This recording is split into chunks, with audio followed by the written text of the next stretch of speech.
Hello everyone, I welcome you in the virtual classroom of business environment.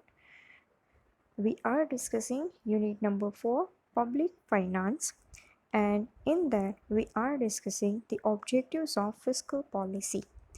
In the introductory lecture, I told you that public finance is made up of two tools. First one is monetary policy and second one is fiscal policy. According to our syllabus, we need to focus on fiscal policy.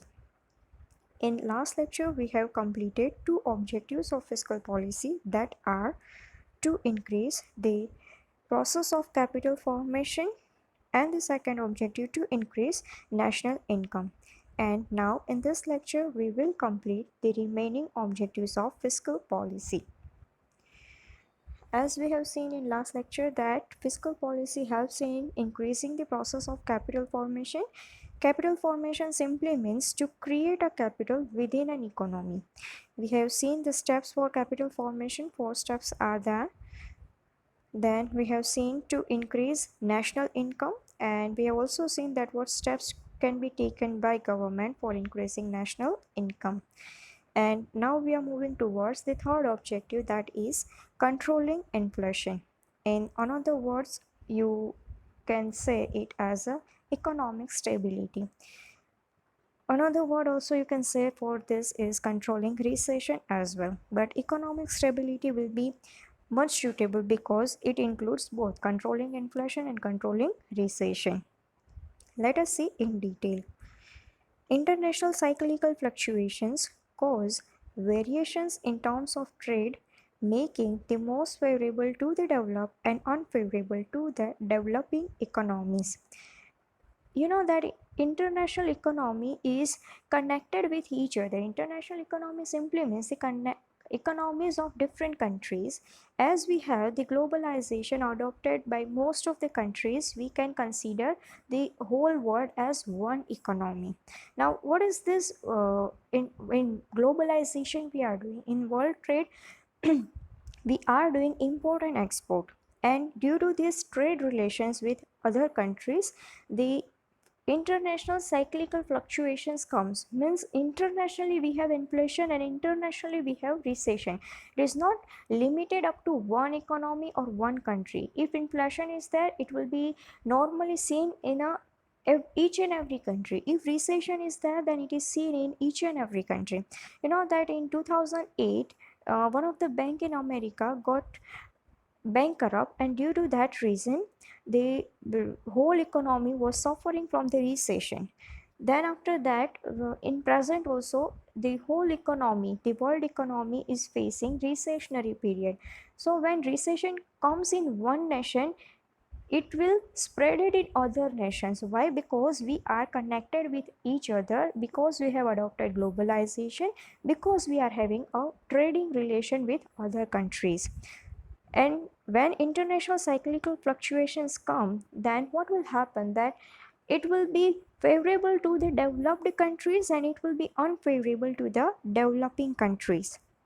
So, for the purpose of bringing economic stability, fiscal method should incorporate built-in flexibilities. What is built-in flexibilities means? Whenever any kind of change will come, whenever inflation will come or recession will come, then our fiscal policy should be framed in such a way that there should be a room for change. If inflation is there, then it should be adjustable to control the inflation. If recession is there, then there should be a room to make an adjustment to control the recession. So there should be a flexibility in our fiscal policy. The instability caused by external forces is corrected by a policy popularly known as tariff policy rather than aggregative fiscal policy. Whatever the fluctuations are there, we can correct it by increasing or decreasing the tax rate. So to that extent, we can give the name it as aggregative fiscal policy. But just because we can control international inflation and recession, we can control the exposure of inflation and recession to our economy on the basis of tax. That is why it is also known as tariff policy. Tariff simply means tax, and we are saving our economy from the exposure of international inflation and recession by the tax. That is why it is known as tariff policy. Now let us see what steps can be taken for economic stability. If inflation is there, then some other set of steps can be taken, and if recession is there, then other set of steps can be taken. Let us see. In inflation, heavy duty should be imposed on import and export. Heavy duty means we can say the customs duty should be increased. Why? Because in inflation, the demand is increasing. Demand for import is increasing within economy, and demand of export increases because demand increased by other countries. Due to that reason, what happened? If export increases, then most of the goods will be sold in foreign market, and there will be crisis in a domestic economy. So the national people, the country within a people within a country will suffer. And on the other hand, our import is increasing, so government is having a burden for the import payments. In that situation, what should be done? That we should increase the customs duty on import and export. When customs duty will increase, to that extent the prices of product will increase, export will become dearer, then export will reduce, product will be available within an economy, so the supply of the product within economy will increase, and you know that when supply increases, prices automatically decreases, and when prices decreasing, it is the alternative step of inflation. Getting it? Now let us see the effect of import. On import, what happened? That our currency goes outside the economy because we are purchasing from the other economy. That is why we need to maintain the monetary flow within an economy. So when we are increasing the customs duty on import, import will be reduced and it will be beneficial to our economy.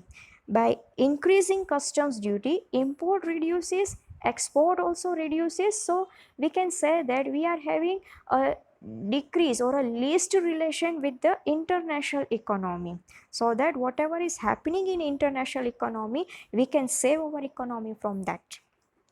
Then it is written, increase in direct taxes and indirect taxes. Now increase in a heavy duty, that is for international step, increase in direct and indirect taxes, that is for domestic economy.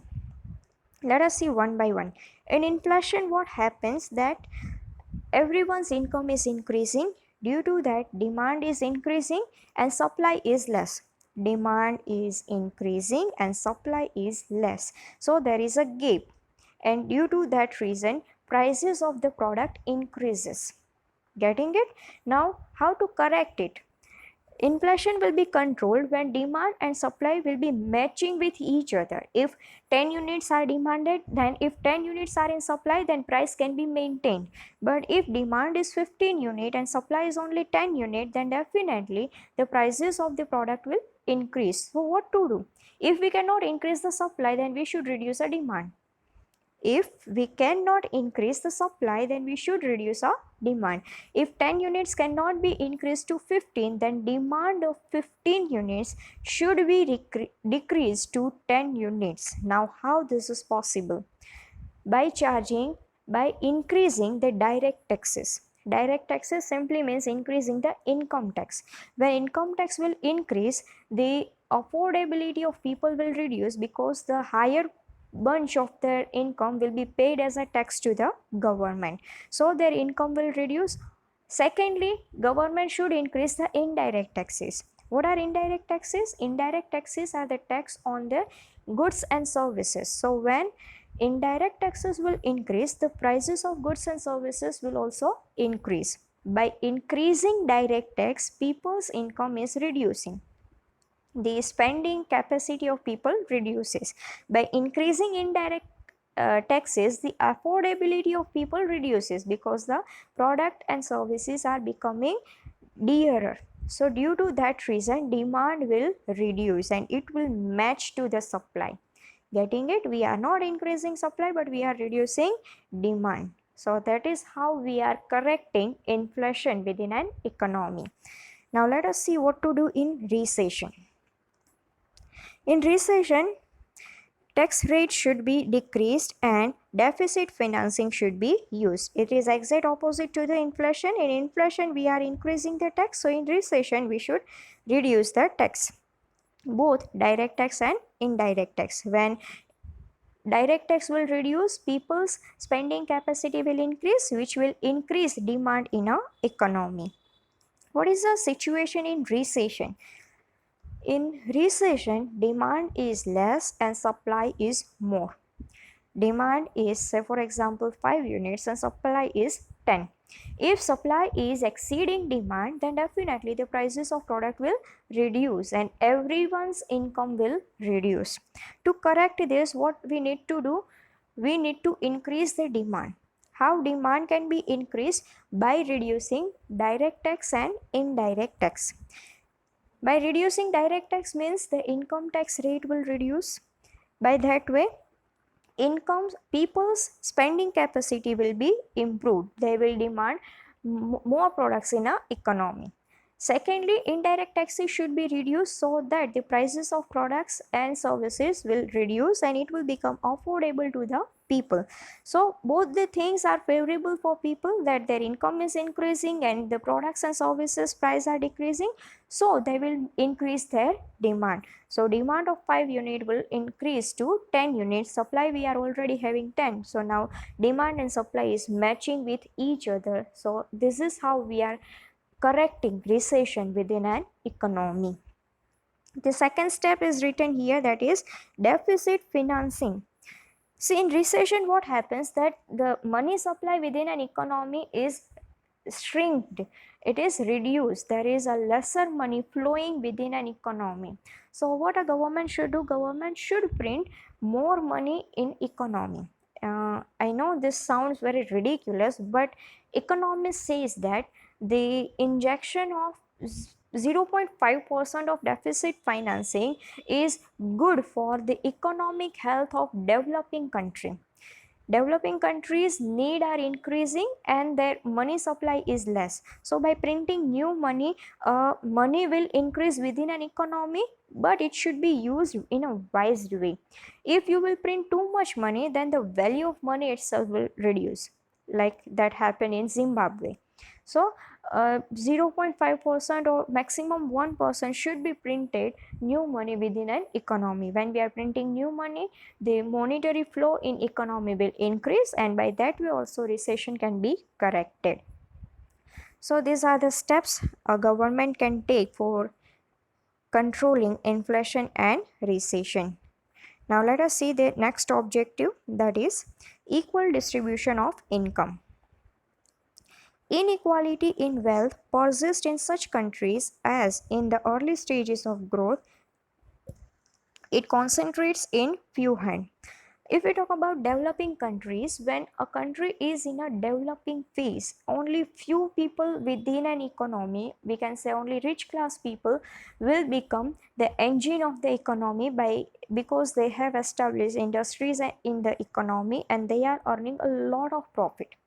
Most of the people are employee in the industry, so they are earning only necessaries of their life, and these rich class people are earning a lot, so which creates a high gap between rich and poor, which results into inequality.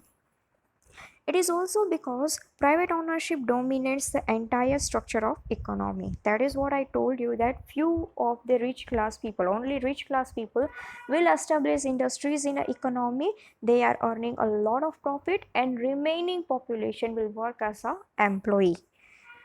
Besides, extreme inequalities create political and social discontentment, which further generate economic instabilities. Due to these inequalities, there will be inequality in the political and social discontentment. Means the people are not satisfied with the political and social situation, which further results into the Great Depression, which further results into economic instability. For this, suitable fiscal policy of government can be devised to bridge the gap between the income of the different sections of the society. Let us see what steps can be taken. As we know that why there is an income inequality, because the situation of economy is like a triangle. There are three phases in a society: rich class, middle class, and poor class. Rich are richer and richer, and poor becomes poorer and poorer.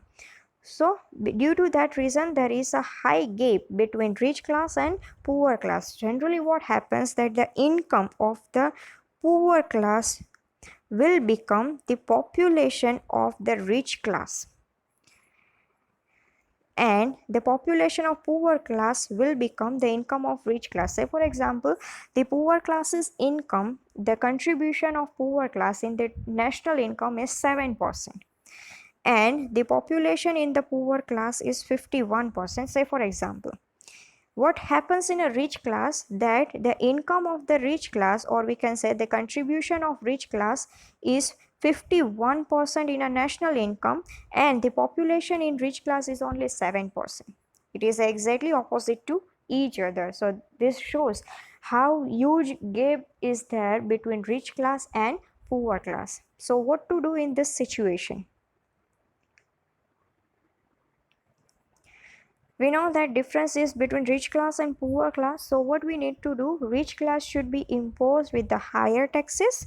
By that, their income will reduce, and whatever the tax revenue will be collected by government, it will be utilized for the betterment of this poor class. And poor class should be given tax rebates. They need not to pay tax at all. Plus they should be given concession like free education, free infrastructural facilities to them, free training program, free job placement should be there for the poor class. How government can give facilities to poor class?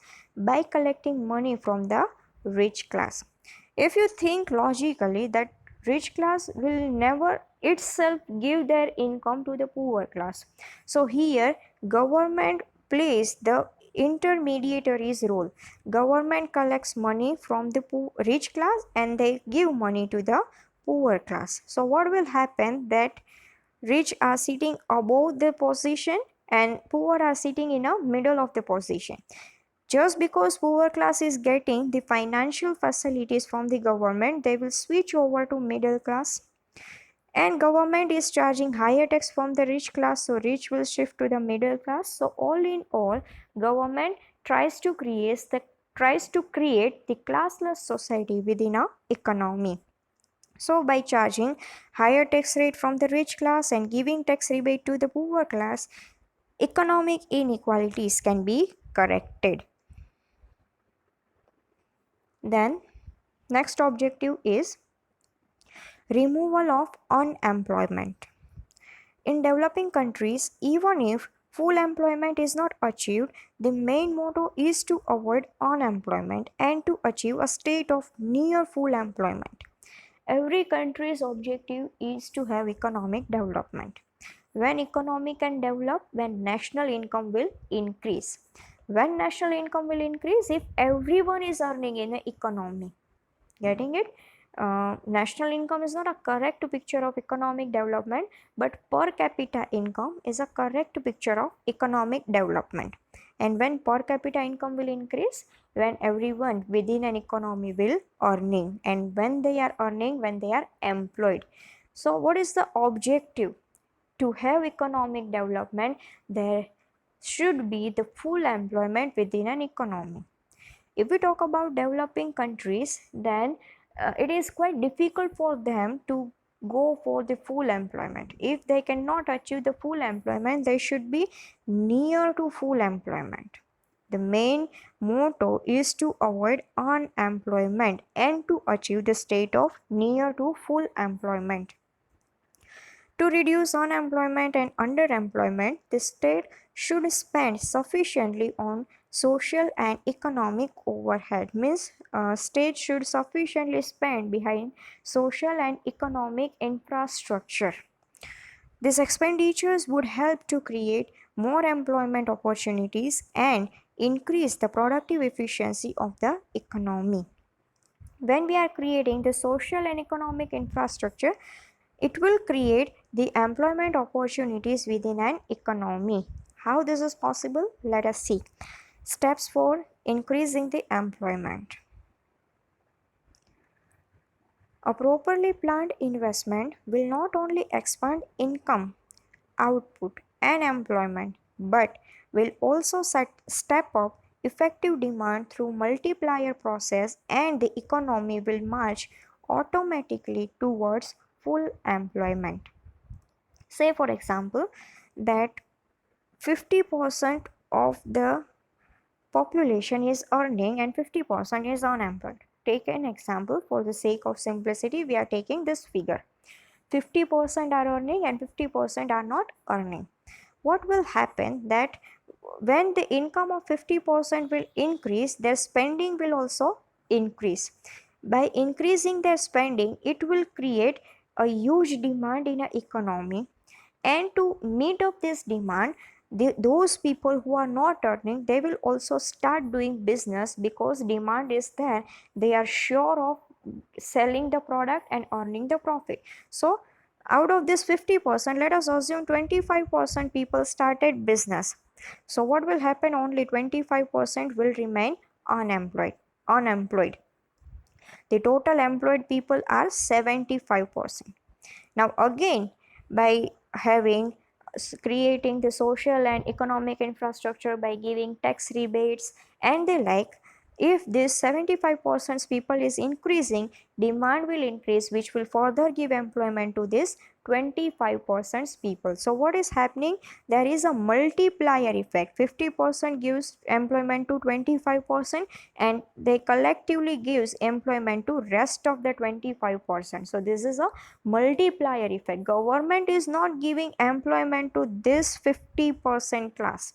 Government is just helping out this 50% to earn more, and by earning more of this 50% will automatically give employment to the rest of the 50%. So there is an automatic channel of employment creation. Now you may be thinking that how this 50% people are earning more.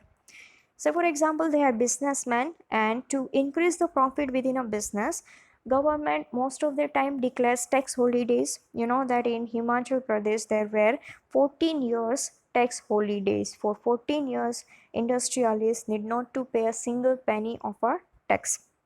Then so many trade fairs are arranged by the government to create the awareness in the economy, so that the selling of these industries can be increased. Moreover, government also gives chance of exhibition in the foreign countries, so that the domestic entrepreneurs can have the access of foreign economy as well. So government is helping the earners of the economy, and these earners will help unearners to earn in a future.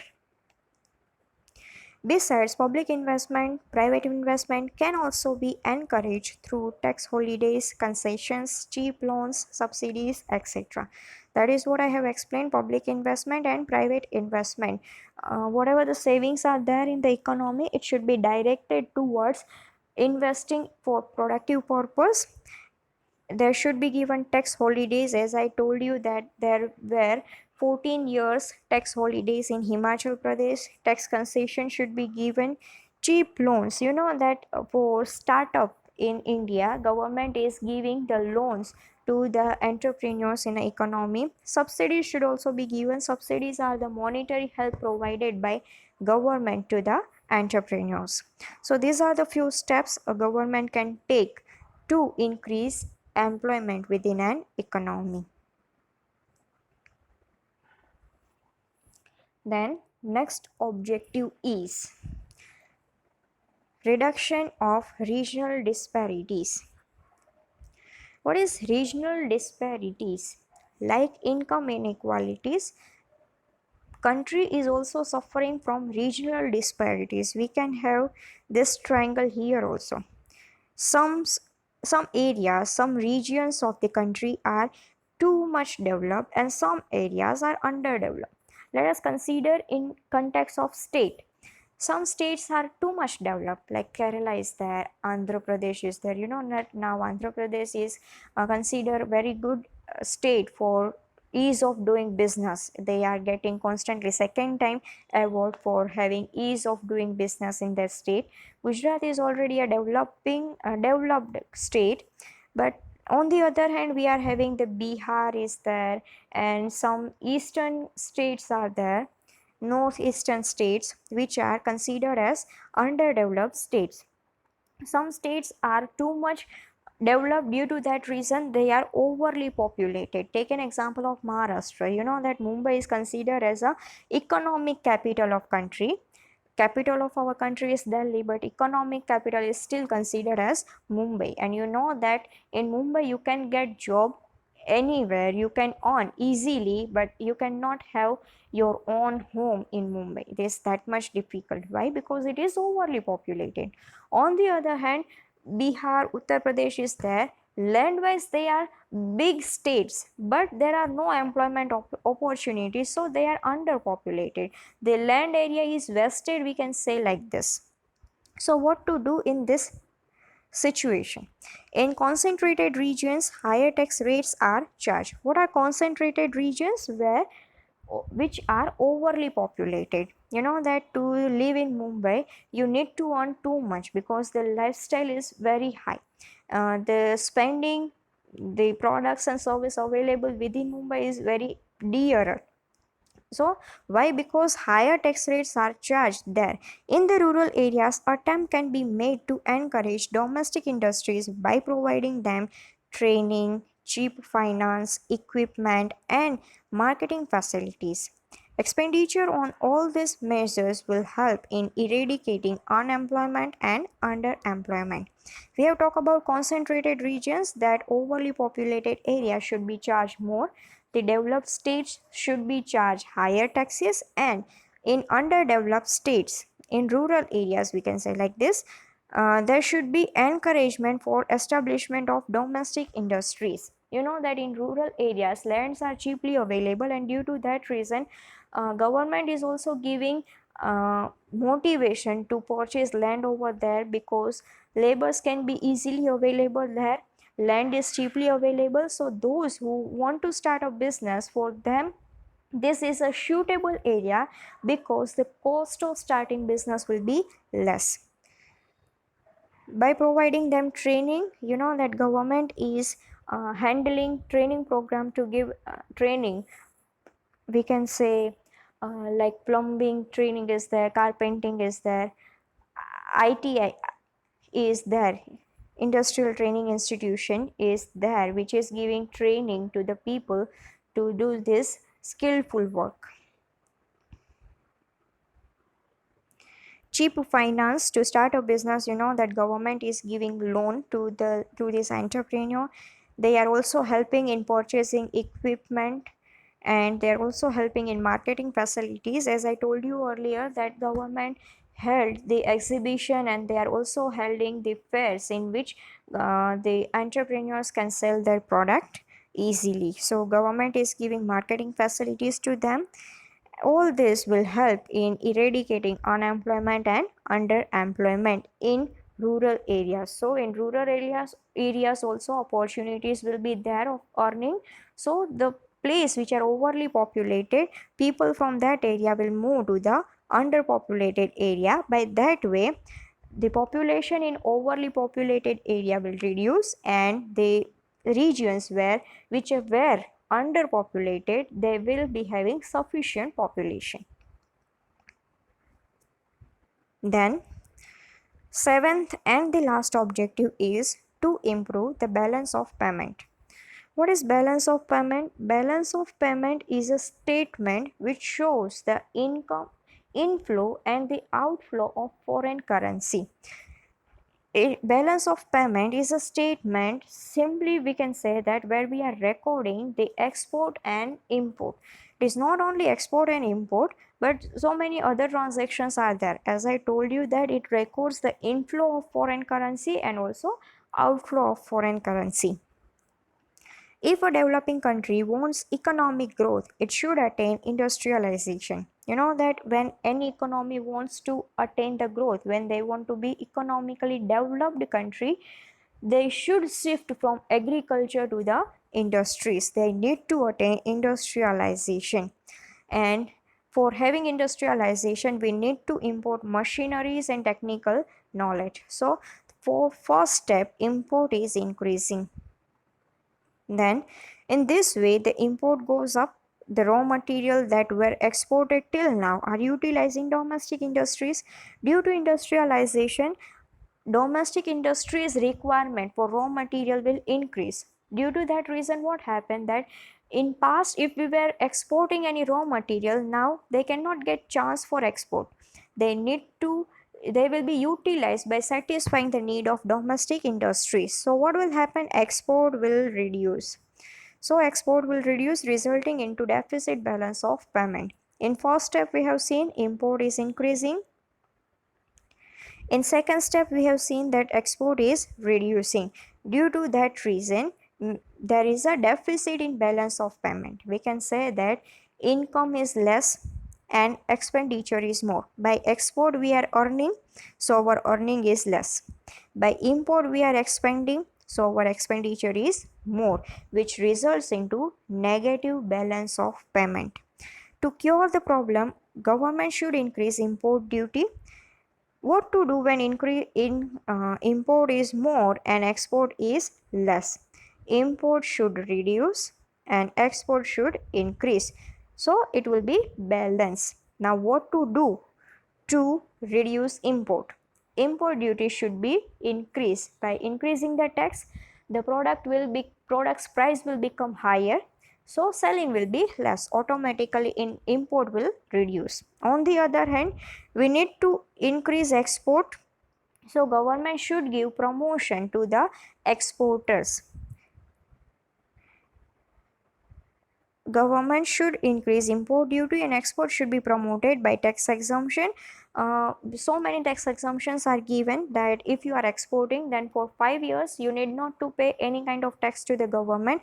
Plus government also provides subsidy, means financial help is also provided to the exporter.